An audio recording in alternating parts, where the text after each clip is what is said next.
ஒரு நிமிஷங்க. ஏன்னு கேட்டீங்கன்னா எல்லா விளையாட்டு துணையும் இருக்கு. கிரிக்கெட் இருக்கு, ஹாக்கி போட்டி இருக்கு, வாலிபால் இருக்கு. ஆனா இந்த அரசியல்வாதி எதுக்கு தலைவரா போகணும்னு விரும்புறான்? கிரிக்கெட்டுக்கு தானே. ஏன்? நல்ல காசு. எங்க தலைவர்கள் இன்னும் என்ன எங்களுக்கு செய்ய போறாங்க அப்படின்னு நாங்கள் கேட்கவே இல்லைங்க. அவங்க செய்தாலும் செய்யாவிட்டாலும் அவர்களை நாங்கள் தலைவர்களாக ஏற்றுக்கொண்டு விட்டோம். இதையெல்லாம் தாண்டி எங்களை எது காப்பாத்துதுன்னு நீங்க நினைக்கிறீங்க?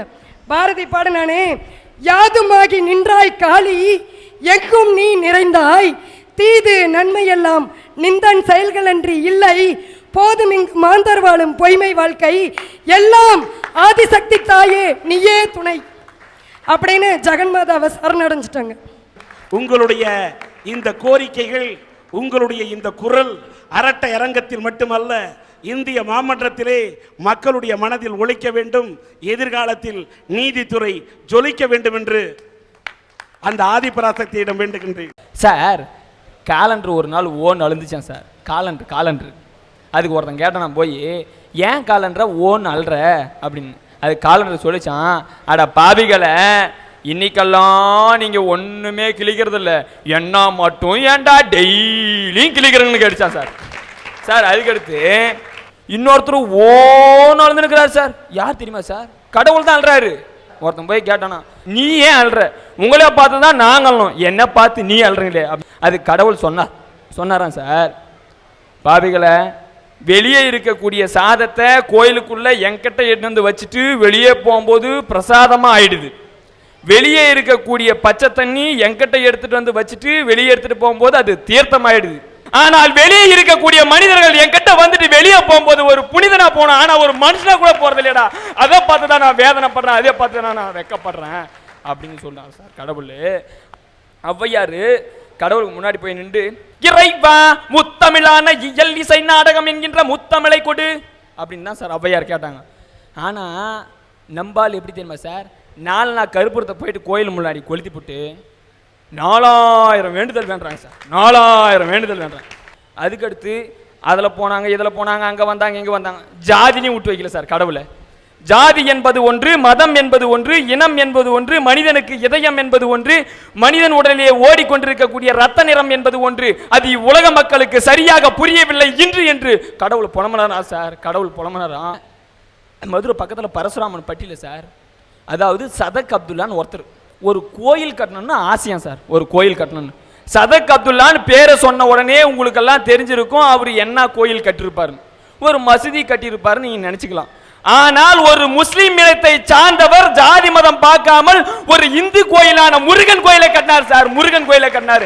அந்த முருகன் கோயிலுக்கு கல்யாண முருகன் கோயில்னு வச்சு இப்ப அதுல எத்தனை ஏழைகளுக்கு கல்யாணம் நடந்திருக்கு தெரியுமா சார்? எத்தனை ஏழைகளுக்கு கல்யாணம் நடந்திருக்கு சார். எங்க ஊர் பக்கத்துல சார் வாய் பேசாத ஒருத்தர் சார், வாய் பேசாத ஒருத்தருக்கு 3 பசங்க சார். 3 பசங்களும் ஊமை சார். அதுல 2வது பையனும் ஊமை சார். ஓமம் மட்டும் இல்ல சார், உடல்ல ஊனக்கூடா சார். அவனுக்கு உடல்ல ஊனக்கூடா சார்.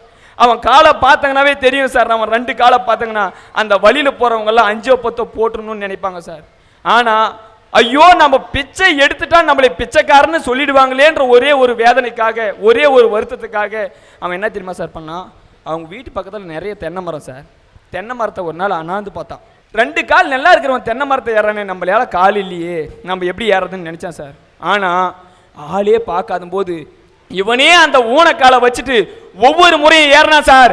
ஏறும் போது ஒவ்வொரு முறையும் கீழே விழுந்தான் சார். இவன் மண்டை ஓடிச்சு சார். அவன் மனசு ஓடல சார். அவன் மனசு ஓடல சார். அவன் மனசு ஓடல சார். அதோட விட்டானா சார். அவன் உடல சார். தென்னை மரத்துல ஏறி தேங்காயை பறிச்சுட்டு கையில எடுத்துட்டு வந்து இன்னொரு அதிசயத்தை பாருங்க சார். சைக்கிள்ல பின்னாடி வச்சான் சார். சைக்கிள்ல பின்னாடி வச்சு கட்டிட்டு சைக்கிள் ஓட்டுறான். நீ அவனை பார்த்தனா சொல்லுங்க சார், எப்படிதான் இவன் சைக்கிள் ஓட்டுறான்னு.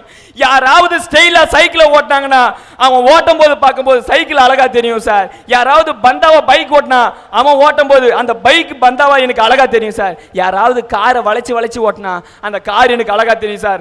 ஆனா இவன் சார், இவன் தேங்காயை கட்டிட்டு சைக்கிள் ஓட்டும் போது அந்த சைக்கிள் எனக்கு அழகா தெரியாது சார்.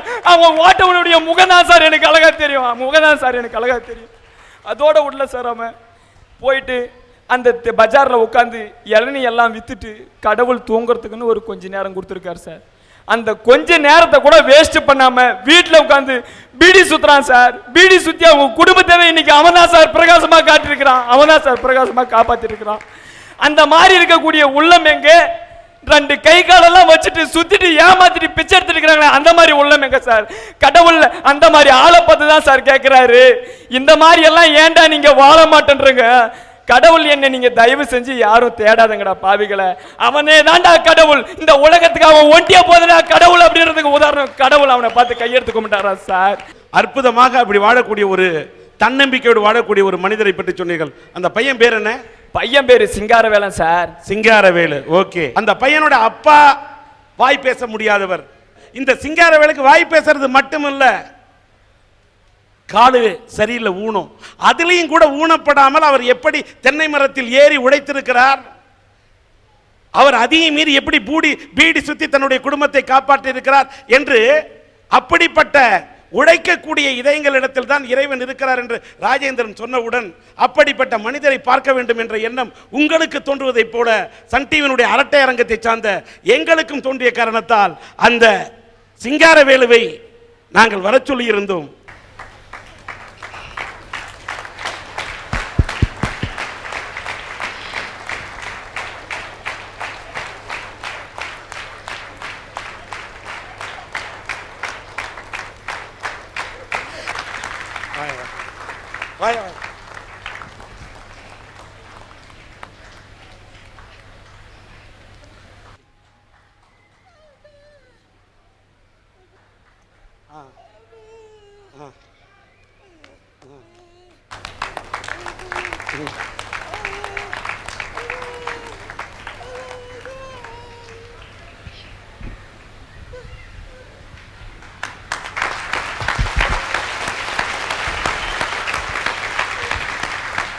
இந்த சிங்காரவேலு கால்கள் இருக்கு, ஆனா அது ஊனன்னு சொல்றீங்க.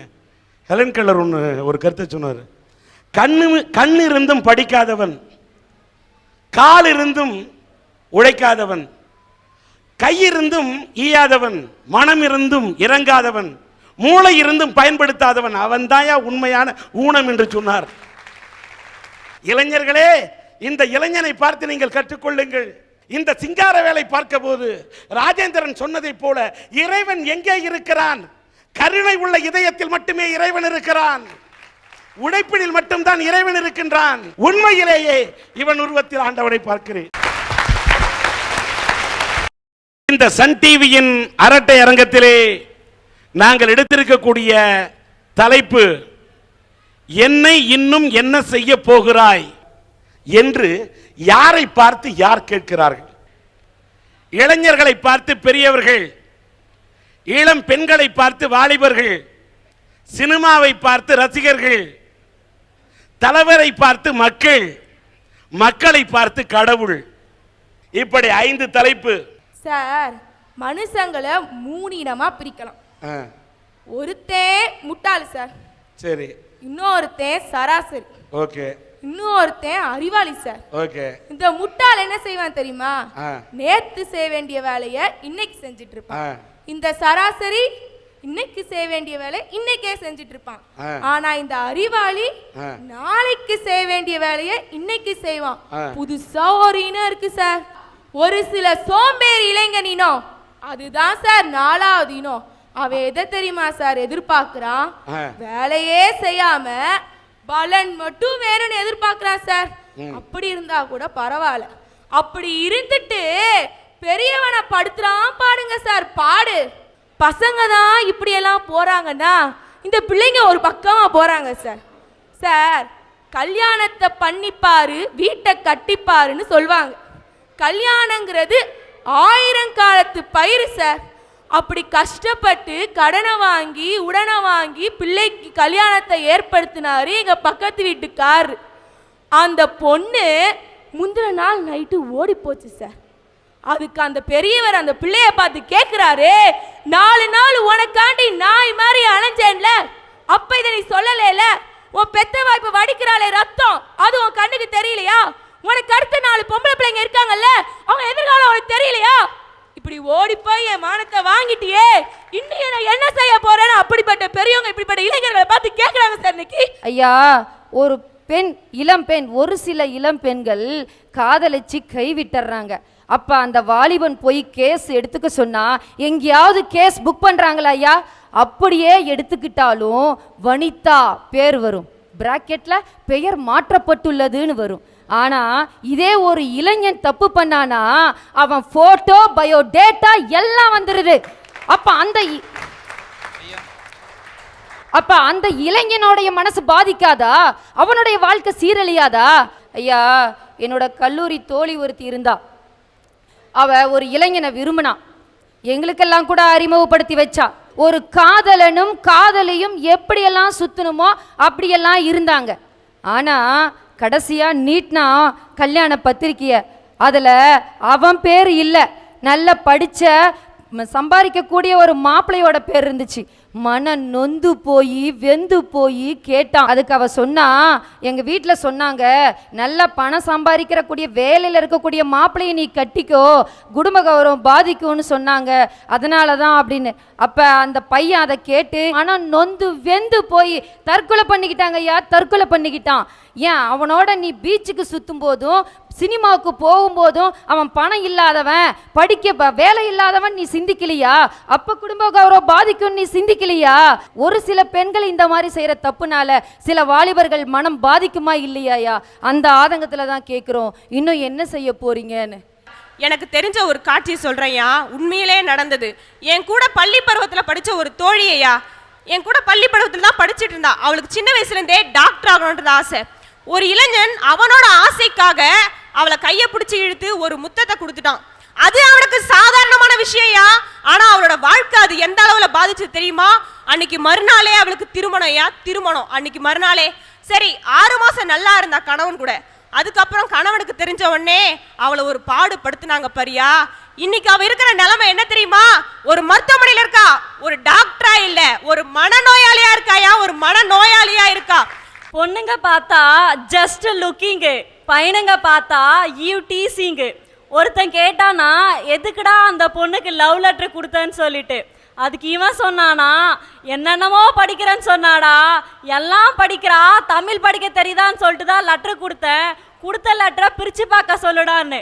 பிரித்து பார்த்தா தான் தெரிஞ்சு அது +2 தமிழ் பாடத்தோட சிலபஸ்னு. பையன் என்ன கொடுக்குறான்னு தெரியாமலே பையன் லவ் லெட்டர் கொடுத்துட்டான்னு போலீஸ் ஸ்டேஷனுக்கு போய் கேஸ் கொடுக்குற பொண்ணுங்களும் இப்படி இருக்கதான் செய்கிறாங்க. என்னதான் பொண்ணு செகப்பா இருந்தாலையும் அவன் நிழல் என்னவோ கருப்பு தான். என்னதான் பையன் கருப்பா இருந்தாலையும் அவன் உடம்புல ஓடுற ரத்தம் என்னவோ சிகப்பு தான். ஐயா, மகாபாரத்துல வர சிரவணன் உங்க எல்லாருக்கும் தெரிஞ்சிருக்கும். கண்ணு தெரியாத தன்னோட அம்மா அப்பாவை வயசான காலத்துல தராசு தட்டுல வச்சு தோளில சுமந்துட்டு போனாரு காசிக்கு. அவங்க ஆசைப்பட்டாங்கன்ற ஒரே காரணத்தால. ஐயா, சிரவணன் தெரியாம கூட உங்களுக்கு இருக்கட்டும், உத்தரப்பிரதேசத்துல ஒரு இளைஞன் தன்னோட அம்மா, கண்ணு தெரியாத அம்மா ராமேஸ்வரத்துக்கு போகணும்னு ஆசைப்பட்ட ஒரே காரணத்தால தோல்ல தராசு தட்டு மாரி முன்னாடி தாயையும் பின்னாடி தேவையான பொருட்களையும் வச்சு சுமந்துக்கிட்டு வந்தார். இதை ஏன் நான் சொல்றேன்னா, அவர் இந்த கிருஷ்ணகிரி நகரத்துக்கு வந்திருக்காருயா. இந்த கிருஷ்ணகிரி மக்களுக்கும் அவர் தெரியுங்கிறதால தான். அவர் ராமேஸ்வரம் போனவனே அங்க இருந்தவங்களாம் கேட்டாங்களா அவரை பார்த்து, 10 மாசம் நீ இப்படியா நடையா சுமந்துட்டு வரணும்னு. அதுக்கு அவர் அருமையான விளக்கத்தை சொன்னாரையா. 10 மாசம் இரவும் பகலும் பார்க்காம என் தாய் என்ன வயிற்றுல சுமந்தா, நான் அவளை தோல்ல சுமந்தான்னு பெருமைப்படுறேன்.